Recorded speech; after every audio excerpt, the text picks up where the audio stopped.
দেখছেন তো নাস্তাগুলো কত সুন্দর হয়েছে। তো কোনো রকম ময়দা চালের গুঁড়ো ছাড়াই মুখরোচক নাস্তা খুব সহজে বাড়িতে বানিয়ে নিন। আর নাস্তাটা দেখছেন তো কত খাস্তা হয়েছে, হাতে চাপ দিতে একেবারে ভেঙে যাচ্ছে।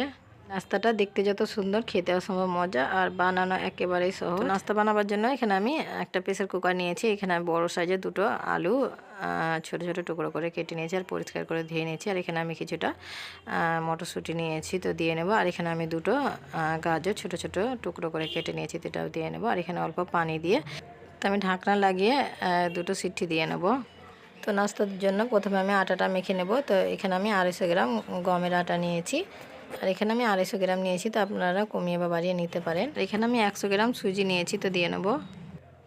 তো এখানে আমি হাফ চামচ লবণ দিয়ে নেব, হাফ চামচ চিলি ফ্লেক্স দিয়ে নেব। আর এখানে আমি হাফ চামচ আজওয়ান নিয়েছি, তো এভাবে হাতের সাহায্যে কচলে দিয়ে নেব। এখানে আমি কিছুটা ধনের পাতা কুচি করে নিয়েছি, তো এটাও দিয়ে নেব। আর এখানে আমি 4 চামচ সাদা তেল দিয়ে খুব ভালো করে আটাগুলোকে ময়ন দিয়ে নেব। আর আটাটাকে খুব ভালোভাবে ময়ন দিয়ে নেবেন, তাহলে নাস্তাটা খুব সুন্দর হবে আর খাস্তা হবে। তো এই যে আমি আটাটাকে খুব ভালোভাবে ময়ন দিয়ে নিয়েছি, তো চাপ দিতে দলা পেকে যাচ্ছে। তো এইভাবে এটা আটাটা ময়ন দিয়ে নেবেন। তো অল্প অল্প পানি দিয়ে আমি একটা ডো বানিয়ে নেব।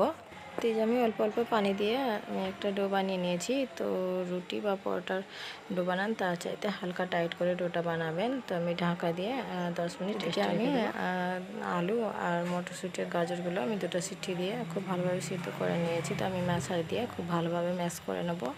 তো আলুগুলো আমি খুব ভালোভাবে ম্যাশ করে নিয়েছি। এখানে আমি একটা বড় সাইজের পেঁয়াজ কুচি করে কেটে নিয়েছি, তো দিয়ে নেব। এখানে আমি দুটো কাঁচা লঙ্কা কুচি করে নিয়েছি, তো এটাও দিয়ে নেব। এখানে আমি হাফ চামচ আদা কুচি করে নিয়েছি, এটাও দিয়ে নেব। এখানে আমি হাফ চামচ রসুন কুচি করে নিয়েছি, এটাও দিয়ে নেব। এখানে আমি কিছুটা ধনের পাতা কুচি করে নিয়েছি, এটাও দিয়ে নেব। এখানে আমি স্বাদ মতো লবণ দিয়ে নেব, হাফ চামচ ভাজা জিরে গুঁড়ো দিয়ে নেব, হাফ চামচ ভাজা গোলমরিচ গুঁড়ো দিয়ে নেব। এখানে আমি 1 চামচ গুঁড়ো লঙ্কা দিয়ে নেব। তো ঝালটা আপনারা নিজেদের টেস্ট অনুযায়ী কমিয়ে বা বাড়িয়ে দিয়ে নিতে পারেন। এখানে আমি হাফ চামচ চাট মশলা দিয়ে নেবো। আর আপনাদের কাছে যদি চাট মশলা না থাকে তো আমচুর পাউডার দিয়ে নিতে পারেন। মশলাগুলো আমি দিয়ে নিয়েছি, তো খুব ভালোভাবে আমি মেখে নেব। তো মশলাগুলো দিয়ে আমি খুব ভালোভাবে মেখে নিয়েছি। তো আমার স্টাফিংটি হয়ে গেছে, তো আমি সাইডে রেখে দেবো। ডোগুলো ঢেকে রাখা 10 মিনিট হয়ে গেছে, তো ঢাকনাটা সরিয়ে নেব। তো ডোটাকে আমি আবারও হালকা মেখে নেব। তো এই যে আমি আবারও হালকা মেখে নিয়েছি, তো আমি হালকা বড় করে লই কেটে নেব।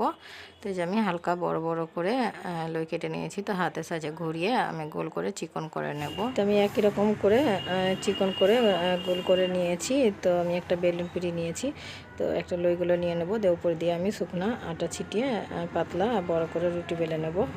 তো রুটিটাকে আমি বড় করে পাতলা করে বেলে নিয়েছি। তো আমি সাইডগুলো কেটে বাদ দিয়ে দেবো। আর এভাবে সাইডগুলো কেটে বাদ দিয়ে দেবেন। তো আমি 4 সাইডই আমি কেটে বাদ দিয়ে দিলাম।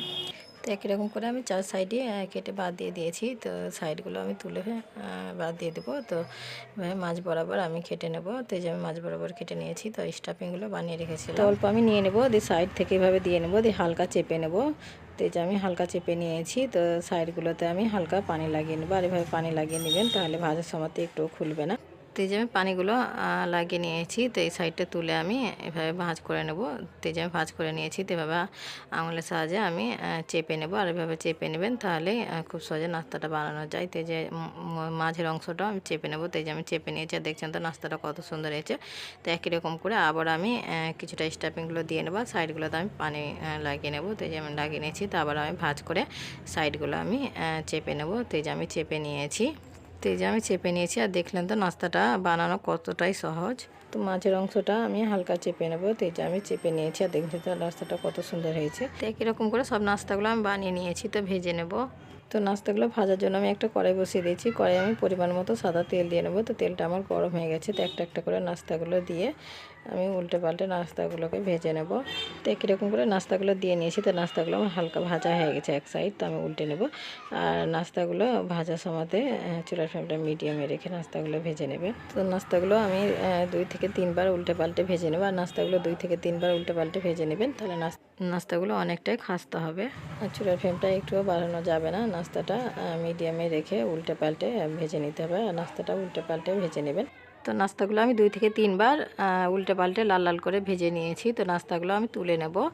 আর দেখছেন তো নাস্তাগুলো কত সুন্দর হয়েছে, কত পারফেক্ট হয়েছে। আর দেখছেন তো নাস্তাগুলো ভাজার সময়তে একটাও খুলে যায়নি বা ফেটে যায়নি। তো একই রকম করে বাকি নাস্তাগুলো আমি ভেজে নেব। তো একই রকম করে বাকি নাস্তাগুলো ভেজে নিয়েছি আর একটা প্লেটে তুলে নিয়েছি। দেখছেন তো নাস্তাগুলো কত সুন্দর হয়েছে আর কত পারফেক্ট হয়েছে। দেখছেন তো নাস্তাটা কত খাস্তা হয়েছে, হাতে চাপ দিতে একেবারে ভেঙে যাচ্ছে। তো তো গমের আটা দিয়ে যে এত সুন্দর খাস্তা নাস্তা বানানো যায়, তো আপনারা ভিডিওটা ফুল না দেখলে হয়তো বিশ্বাস করবেন না। তো আমার এই গমের আটার নাস্তা রেসিপিটা যদি ভালো লাগে তবে লাইক কমেন্ট শেয়ার করবেন আর আমার চ্যানেলটাকে সাবস্ক্রাইব করবেন, কেননা যখনই নতুন কোনো ভিডিও আপলোড দিব সবার প্রথমে আপনার কাছে পৌঁছে যাবে।